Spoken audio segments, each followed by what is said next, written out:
kahit ang ilang kaanak ni Janet Lim Napoles ay nalulula sa yaman niya ngayon. Nagkwento rin sila tungkol sa payak at hirap pamumuhay noon ni Napoles matapos maulila sa ama.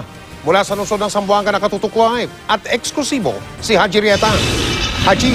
Yes, Mike. Dito nga sa Zamboanga City nakatira ang pamilya ni principal whistleblower na si Ben Harloy. At ayon sa kanyang mga kaanak at sa buong angkan, Mike, ay talagang kilala nila ito nga si Janet Lim Napoles dahil ang dalawa pala ay magpinsang makalawa o second cousin. At ang tatay nito nga si Ben Harloy na si Manong Arturo Loy ay pinsan naman niyang buo. Ang nanay ni Janet Lim Napoles na si Magdalena Loy Lim.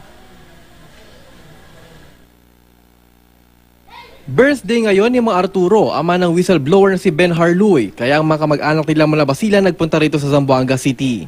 Bitbit nila mga lumang litrato ni Janet Lim Napoles na manirahan ang mga ito sa Basilan pagkamatay ng ama nila. Sabi ng mga kamag-anak ni Napoles, ilang taon tumira sa Maluso, Basilan ang 5 magkakapatid at kanilang ina. Nagtrabaho raw bilang tindera ang ina nilang si Magdalena Lim Loy. At nung nag-graduate daw si Napoles sa high school, bumalik sila ng Maynila. Habang nagpinapaaral silang magkakapatid, yung mama niya tumutulong sa tindahan, sari-sari store. Yan daw ang kwento ng buhay ni Napoles nung bata pa siya at hindi ang sinasabi niya ngayong may minana siya mula sa pagtitida ng karne ng baboy at baka ng ina kaya nakapagpuhunan at yumaman. Sa pagkalam ko talaga, wala silang bakan, wala silang babuyan. Yan ang totoo. Dito sa amin, kasi alam mo naman, itong lugar namin, lugar ng mga Muslim ito. Ang hindi raw maintindihan ni Mang Arturo bakit pinipilit ni Napoles sa itago ang pinagmulan niya. Si Mang Arturo di maitago ang galit kay Napoles, lalo na nang ikulong daw nito ang anak na si Ben Har. Masaya raw siyang may warrant of arrest si Napoles at ang kapatid nito. Pero may halog lungkot din dahil kamag-anak nila ang mga ito. Masaya din na kami kasi nandun pa rin yung justice natin sa Pilipinas. Hindi kagaya yung mga iba, parang wala-wala lang. Pero dito naramdaman ko. Kaya nagulat raw sila sa nabasa sa dyaryo at napanood sa TV. Nalula raw sa mga yaman at ari-arian ni Napoles ngayon at sa mga foundation daw nito na nakinabang mula sa Pork Barrel Fund ng ilang mambabatas. Ang Mount Apo Inn na ito sa Kidapawan City, isa sa pinakamodernong lodging house sa lugar.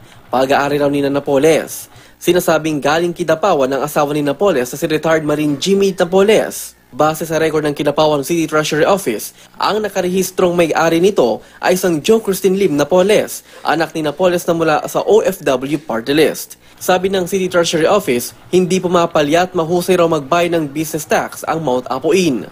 Tumanggi magsalita at magbigay ng pahayag ang mga empleyado ng Mount Apo Inn, maging ang mga kamag-anak nila sa Kidapawan City. Patuloy namin sinusubukan ko na ng pahayag ang pamilya Napoles. Mike, kayo nga ang kaarawan ng tatay ni Ben Harloy na si Manong Arturo ay tanging hiling niya raw ay sana raw ay lumantad na itong si Janet Lim Napoles at harapin sana itong kasong isinampa laban sa kanya. Mike?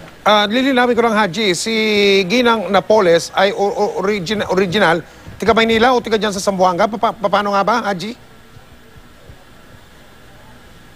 Mike, ipinanganak sila sa Maynila pero yung kanyang mga magulang ay taga Basilan at doon sila talagang lumaki at doon nga nung kapag graduate sila ng high school ay lumuwas sila ng Maynila para makipagsapalaran. At yun nga, kwento nga ng mga kaanak nila, Mike, talagang nagtataka sila kung bakit mali-mali raw itong mga tila inventong araw, itong sinasabi ni Janet Lim Napoles na may mga pag-aari dahil talagang laki naman talaga sa hirap ang pamilya nila doon sa Basilan, Mike. Ganon. Okay.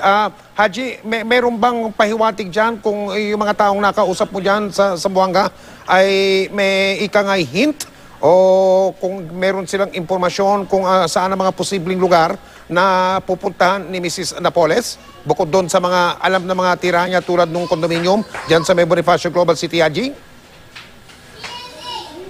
Tama ka dyan, Mike. Talagang tinanong natin ay makaanak dito kung posible ba na bumalik dito sa Zamboanga City or pumunta dun sa Basilan City, sa Basilan. Ito nga si Janet Lim at ang banggit nitong mga kaanak ay imposible raw na pumunta dito dahil sa ginawa niya at talagang wala na raw talaga siyang iaharap dito sa kanilang makamag-anak dito sa Zamboanga, maging rin sa Basilan. Kaya hindi rin na iniisip na pupunta dito sa lugar ito nga si Janet Lim. At kung nandito man yon ay talagang haharapin nila. At umaasa nga sila, Mike, na sana pumunta talaga dito sa Basilan o Zamboanga City. Ito nga si Janet nang sa ganun ay sila na mismo ang magsusurrender sa kanya sa mga otoridad, Mike. Oh, okay. Sinabi ba nila, lininaw ba nila, Aji, kung bakit galit sila kay Mrs. Napoles? Kahit bago pa man ba lumabas itong balitang ito tungkol sa tinatawag na pork barrel scam, ay hindi na maganda ang tingin nila kay Mrs.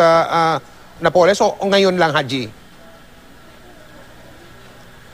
May isa yun no, sa naging ugat ng galit nila itong kay Janet Lim Napoles dahil nga nadadawit itong buong pamilya at bukod na rin dun sa parang guilty dun sa sinasabi ni Janet Lim Napoles na mali-mali yung kinikwento niya na tila kinakahiya niya raw ito nga pinagmulan niya na hindi matanggap ng pamilya at sana nga raw ang hiling ng pamilya ni Janet Lim Napoles dito sa Zamboanga City maging na rin sa Basilan ay sana sabihin niya yung totoo at hindi raw mag-imbento ng mga kwento dahil talagang nasasaktan daw sila tuwing sinasabi ni Janet Lim Napoles ang mga imbento at mga kwento na hindi naman daw totoo, Mike. Maraming salamat, Haji Rieta.